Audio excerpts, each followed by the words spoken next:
Today we are going to learn how to make a no-knead bread. So, let's go.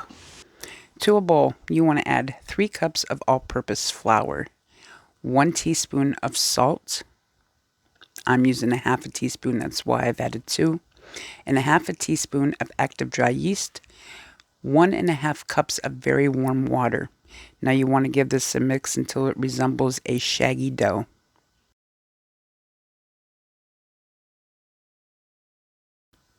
When you're all done, go ahead and cover this up and put it in a warm spot until it doubles in size. I did start a previous bowl, and this is after hour 1. And those little pockets of air tells me that my yeast is very much alive. It is time. Let's go ahead and get our surface floured. The more flour, the better, because this is a very wet dough.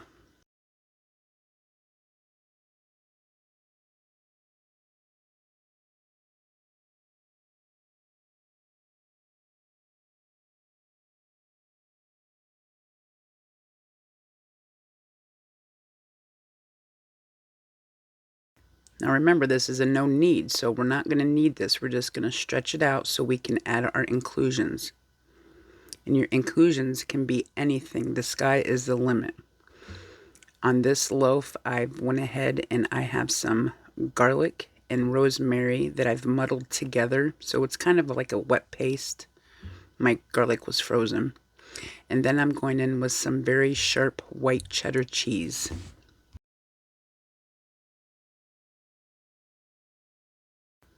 In hindsight, when this was all done, I should have added more cheese. It would have been cheesier, I guess. My family does like cheese, so I guess it's just your preference.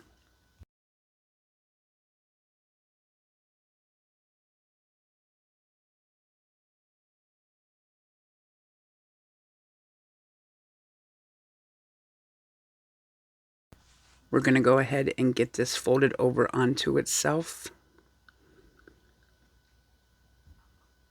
And once again, and then on top, I'm going to go ahead and I'm going to add some more of my cheese. And then we're just going to fold it up into a nice tight ball.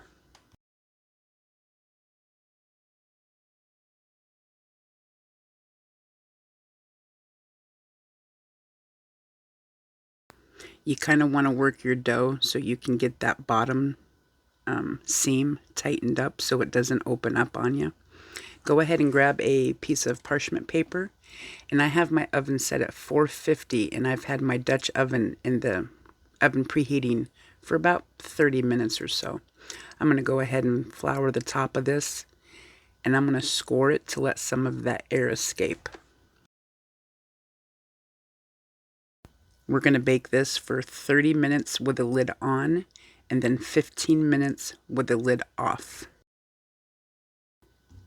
She looks so good. Like, I had a hard time waiting, but I did wait. I let it cool. Now we're going to work on that second bowl that we've done together. I will never use another wooden bowl because the dough stuck so bad.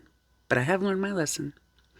Again, we're just going to put it on a parchment paper, no kneading. We're going to get it stretched out and add our inclusions.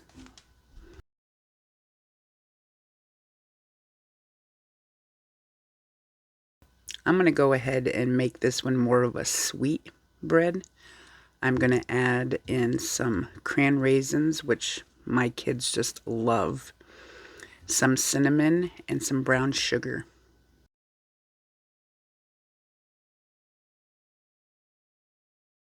While doing this voiceover, we have already obviously eaten this. Next time, I will be adding a little bit more brown sugar and a lot more cinnamon. I felt that the cinnamon flavor wasn't quite there with what I have used. I don't have an exact amount. I just sprinkled some on.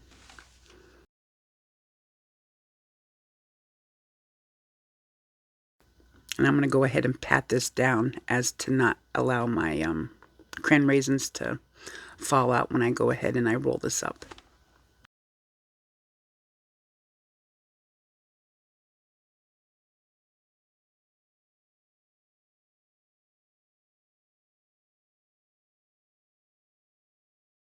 Again, I'm just adding some more on top before I roll this into a ball.